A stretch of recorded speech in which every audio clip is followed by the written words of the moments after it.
other people, and for them to become kind of a storytelling tool. Some of these stories were initially very short, but eventually became huge. This is like one page out of a 100-page story that was one of 5 parts. And so these were like small novels that people were writing, And then there's the whole machinima movement, which I really don't have time to go into today, but that's kind of taken it even further. Some of the early stories we got were kind of emulations of like typical teen slasher, things. This is a teen slasher one somebody made. Those are kind of like these commentaries. This is a guy kind of complaining about his local Starbucks, and not Starbucks in general, but his local Starbucks, and how the homeless people would come in and drink the cream, and the people in the line would always go to their cell phone when it was time for them to order. And for him, it was like his little kind of editorial page on Starbucks. Some people then started getting much deeper stories. They had much more meaning to them. There was this story that somebody made about their sister's abusive relationship, and how she endured it for many years and then finally left him. And so it was very heartfelt to read this, and the fact that she was able to just kind of have a format where she could put it up on a web page, and thousands of people could read it, was very meaningful to her. Plus, just kind of major significant events like 9/11. People were putting up a lot of stories about how they felt, what they were doing, etc. So, kind of thinking about storytelling, I think looking at the computer and what we're doing with interactive entertainment, it's always been much more interesting to me in the last few years to think more in terms of not so much telling a story, so much as listening to a story. Because I think if we can teach the computer to listen to the player stories, those are the ones they really care about, and those are going to be much more powerful.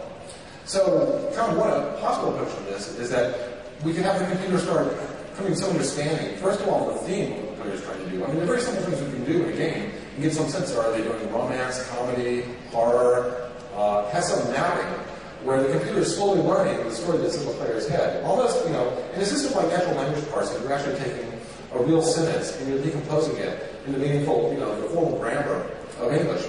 I think there's probably something very similar when we can look at story at different levels, probably a fractal approach, looking at patterns of what the player is doing, and start to basically have the computer understand that, oh, I see, this is a boy meets girl story, or this is a teen slasher thing. And now if we can do that, another thing we can do is we can very easily look at the goal states the players are pursuing in a game. Basically, if we know what the goal states are, we can even, present dramatic obstacles to achieving those goal states, but not overcomable. I mean, not things that cannot overcome, things that can get around, but still amplifies the drama, kind of what I was doing with the Star Wars example, that, the whole thing comes down to this very epic struggle. The computer's kind of figured out what the epic struggle is the player's trying to achieve. Now, if we can do that, if we can actually parse what the player's intended story is, we can change the presentation of the story. We can change the lighting, we can change the music, we can even start changing the events, So if they detect that we're doing a horror story in the computer, maybe the lights get low, lightning happens outside, spooky music starts, and then open the door and there's a zombie or whatever. So rather than having random events in the simulator, the computer can actually start driving events to clarify the story. And then, of course, what you've done is you've basically created a movie, this play experience, that you can then kind of capture and put somebody else. I suspect this is probably more likely to happen using a lot of parallel learning, where we observe millions of players and start pulling out the patterns from that, rather than sitting down and kind of just deducing what these, patterns of story are. Now, in the vision I'm describing right now really is close to something like the Truman Show, where you have a player in the role of Truman kind of running around there with a certain amount of free will, and the computer is more like the director of the Truman Show, where he has certain abilities to influence and present, but he still cannot violate Truman's free will. He basically controls the envelope around Truman. In fact, I found the Truman Show and Groundhog Day are probably the two most relevant pieces of linear entertainment that really pertain to games.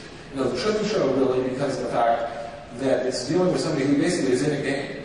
He's in this kind of bounding envelope. And I wish games were more like the Truman Show in the way they work. And the Truman Show really is about this guy trying to bust out of the game. First of all, realizing he was in a game, and then eventually can he bust out of it. And Groundhog Day, of course, for basically the experience of exploring the same kind of starting position over and over, and mapping out the entire possibility space around you. Now, looking at trends into the future, there's this concept for games called the magic circle, which is that when people play a game together, they're sitting down, and they're all agreeing to kind of respect the rules, the conventions of the game. And people might be outside the magic circle observing, and they're not expected to respect those rules. Like one of the rules might be we don't cheat, or we don't talk during bridge with our partner, or whatever it is. But basically, by entering the magic circle, you're agreeing to be bound by those conventions. I think story has a lot of the same thing. Really, when you think about story, people sit around together, and it becomes kind of a shared experience. And in fact, I think about story circles that probably started out around campfires, tens of thousands of years ago. And over time, time, they've evolved to kind of larger, more structured environments. And at the same time, our idea of story has evolved, to have much more structure. It's the act structure, conventions with protagonists and antagonists. Initially we had these very large, formal things, a lot of technology behind them, telling great epic stories in movie theaters. But then it actually started kind of shrinking back again. We started getting with television. And people watching, shorter shows at home in the living room, all the way down to like video iPods. And so I think we're getting a lot of opportunities now, on almost fractal storytelling, where we have stories that are not just 2-hour movies, or 1 or hour TV shows, or half-hour TV shows, but 3-minute things that you can down off of YouTube, etc.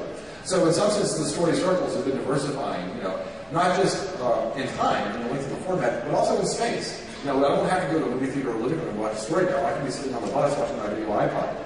The games are basically doing the same thing. They're kind of diversifying in time and space across all these different platforms, where I can play a really epic 40-hour game experience, or I can play a very simple little 2-minute game experience on my cell phone. So this is something that stories and games really share in terms of the way they're trending into the future. Now, if you kind of look at how much time the average person spends consuming linear entertainment, I think it's fairly flat across age ranges. You see 10-year-olds, 20-year-olds, 60-year-olds all watching movies, watching television, and not too dissimilar proportions. Whereas interactive entertainment still is kind of riding this generational wave right now. If you look at the people that are really spending a lot of time playing games and stuff, it's down here, and it's kind of moving that way.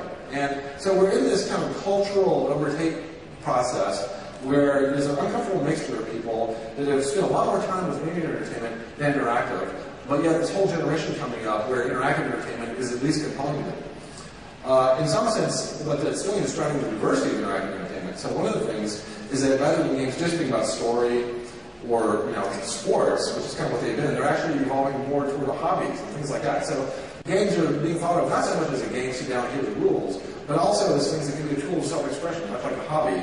A hobbyist might hold a really elaborate train set to show off to his friends. Now, I think a lot of people also, because of the tools that they're getting available on the computer, are getting, they have design aspirations. And we're starting to kind of fulfill those aspirations more and more with computers. The original desktops that people can modify were very seductive. In fact, somebody could actually kind of modify their desktop and got them very used to, very early on, the fact that this was a valuable technology for them. We found that players love making content in games, and we've actually been really riding that way a lot over the last few years. Not only do they like making the content with the right tools, but they love sharing it, collecting it, putting up websites, and some people just love organizing the content, not even so much making it. And the power of that collective effort is turning out to be amazing. You're seeing this along the social networking sites. One of the things we've kind of dealt with